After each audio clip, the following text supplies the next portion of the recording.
Hey guys, and welcome!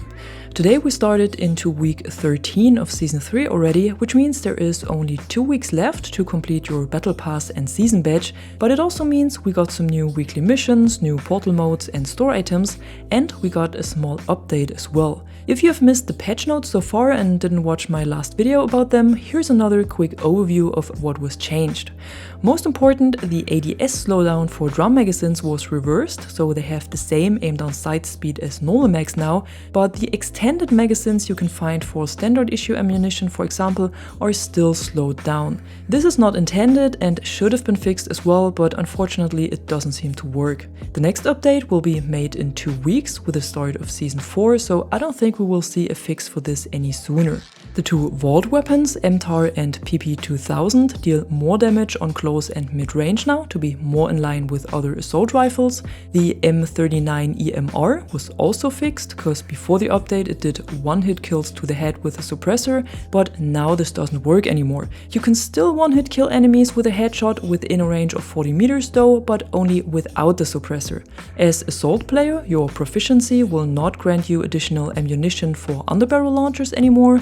Crawford's mounted turret can now be shot for 7 seconds and has 60% more health, and the designation from the tracer dart gun will only last for 12 seconds now instead of 40, and its projectile speed was also reduced by 50%.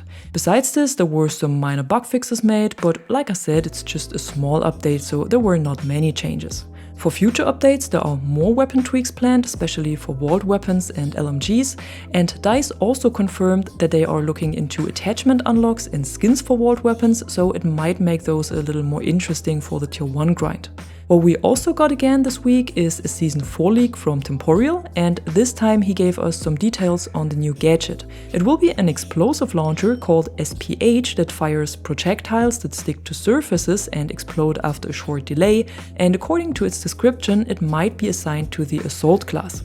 Besides this, the developers confirmed in their latest podcast that we will receive 4 completely new weapons with season 4 and 4 vault weapons, and I've already showed you 2 of the vault weapons, which are the Type 88 and the SVD, and 3 of the new ones, which are the RPT-31 LMG, AC-9 SMG and RM68 assault rifle, but the other ones remain a secret so far. And now let's head over to the weekly content that was added today, starting with the new playlists and some good news for everyone who loves Exodus Conquest, because this playlist has returned this week. In addition, Seasons Breakthrough seems to stay for another week, which contains all of the maps we received during the last 3 seasons, and I can highly recommend to play this mode if you still have problems getting last week's multi-kill mission done. Because if you manage to get unstranded, the chances are really good to get 3 kills shortly after one another, especially in the narrow corridors on the side of the ship.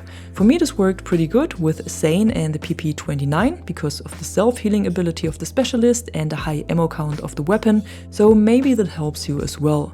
Over in Portal we got the 2 modes Battlefield World Tour and TDM of Ages, and the World Tour is a 64-player mode that comes with a mix of Conquest and Rush on different 2042, BF3, BC2 and 1942 maps, while TDM of Ages is the typical 32-player mode with a focus on kills but also played on maps of several eras.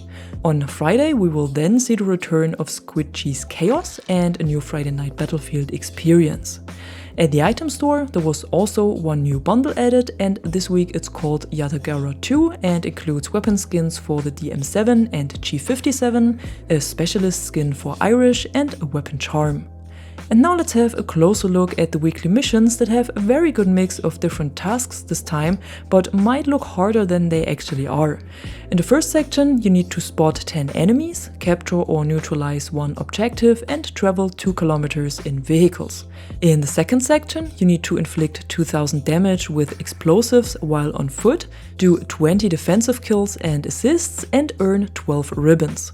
In the third section you have to capture or neutralize 8 objectives in one round and do 3 melee kills in one round.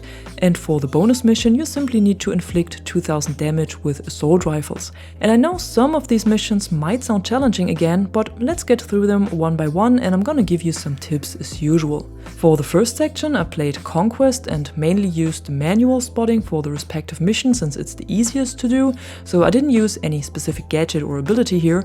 And for the distance traveled in vehicles, I just jumped into a heli and flew around a bit, and also captured an objective while I was already there. But I don't think this first section is a problem for anyone.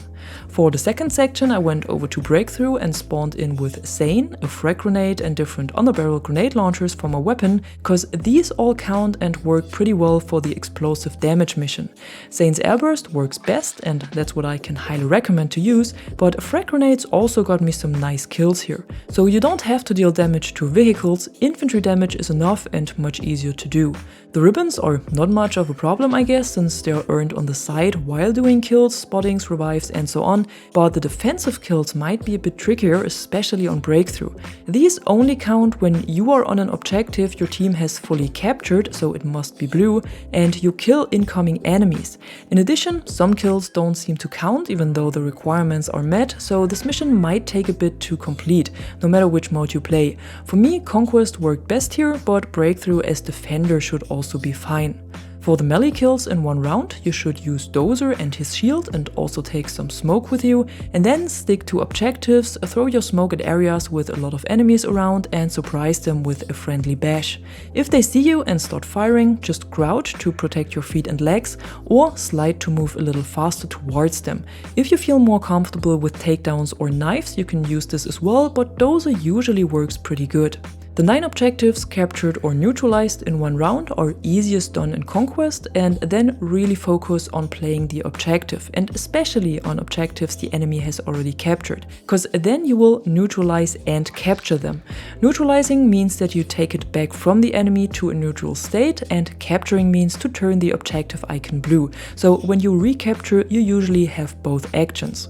The bonus mission with the assault rifle damage shouldn't be a problem, I guess, and that's all of this week's missions done. And at the end, a little self-promotion. If you're interested in playing other games besides Battlefield and the shooter genre, especially indie games, maybe you want to check out my second channel that I've linked in the info box and in the description below, because I will put a bit more work into this in the future to build it up, and if you want to join me on this journey, feel free to hit the subscribe button over there as well.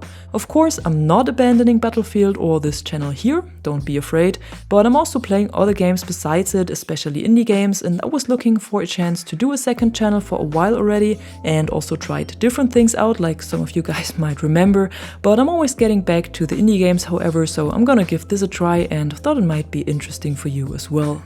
And that's it for now, just your usual overview of the new weekly missions and everything else that is interesting today, and if you enjoyed this video, don't forget to drop a like or a comment below and subscribe to the channel to stay tuned for more content like this.